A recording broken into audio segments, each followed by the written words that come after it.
വടശ്ശേരിക്കര പോഴുംപാറയിൽ അജ്ഞാതർ വീടിന് തീയിട്ടു. 17 ഏക്കർ കോളനിയിലെ ടി പൊന്നമ്മയുടെ വീടിനാണ് അജ്ഞാതർ തീവച്ചത്. വിവരങ്ങളുമായി സുജു ടി ബാബു പത്തനംതിട്ടയിൽ നിന്ന് ചേരുകയാണ്. സുജു, ഒരു വീടിന് തീയിട്ടു എന്ന വാർത്തയാണ് പുറത്തുവരുന്നത്. എപ്പോഴാണ് സംഭവം ഉണ്ടായത്? അതോടൊപ്പം തന്നെ ആൾതാമസമുള്ള വീടാണോ?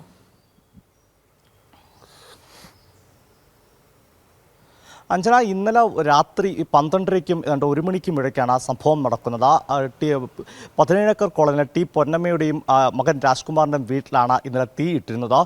രാത്രി എത്തിയ അജ്ഞാതർ വീട് കുത്തിപ്പൊളിച്ചാണ് വീടിനുള്ളിൽ തീയിട്ടിരുന്നത്. ഈ തീപിടുത്തത്തിൽ വീട്ടിലെ ഉപകരണങ്ങളൊക്കെ തന്നെ കത്തി നശിച്ചിരുന്നു. രാജ്കുമാറിന് വാദ്യമേളം നടത്താറുള്ള ആളാണ്. അതുകൊണ്ട് ചെണ്ടയൊക്കെ വീട്ടിലുണ്ടായിരുന്നു, അതെല്ലാം കത്തി നശിച്ചിരുന്നു. ഈ സമയത്ത് രാജ്കുമാറും അമ്മയും രാജ്കുമാറിൻ്റെ മകനും വീട്ടിൽ ഇല്ലാഞ്ഞത് വലിയൊരു അപകടം ഒഴിവായെന്ന് തന്നെ പറയാൻ സാധിക്കും.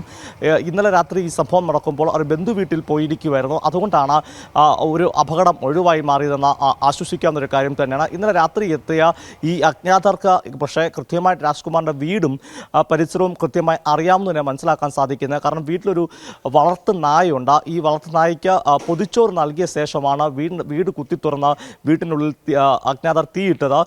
വീടിന് പുറത്ത് വെച്ചിരുന്ന ഇരുചക്ര വാഹനവും കത്തിച്ചിട്ടുണ്ട്. ഇത് കത്തിയ നിലയിൽ തന്നെ കത്തിച്ചിരുന്നു.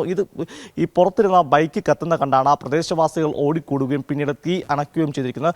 സംഭവത്തിന് പിന്നിൽ ആരെന്ന് ഇപ്പോൾ അറിയില്ലെന്നാണ് രാജ്കുമാർ ഉൾപ്പെടെയുള്ളവർ പറയുന്നത്. പോലീസും ഇക്കാര്യത്തിൽ അന്വേഷണം ആരംഭിച്ചിട്ടുണ്ട്. 2 മാസങ്ങൾക്ക് മുമ്പ് രാജ്കുമാറിൻ്റെ ഒരു കാറ് കത്തിയിരുന്നു. രാജ്കുമാർ ഇലക്ട്രോണിക്സ് കടയും നടത്തുന്നുണ്ട് വടശ്ശേരിക്കര ടൗണിൽ.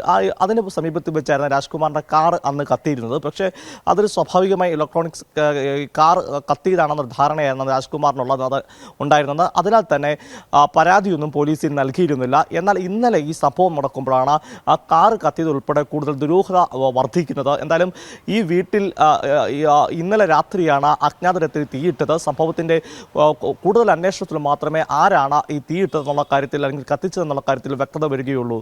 അഞ്ജന. ശരി, സുജു ടി ബാബുവാണ് പത്തനംതിട്ടയിൽ നിന്ന് വിവരങ്ങൾ നൽകിയത്.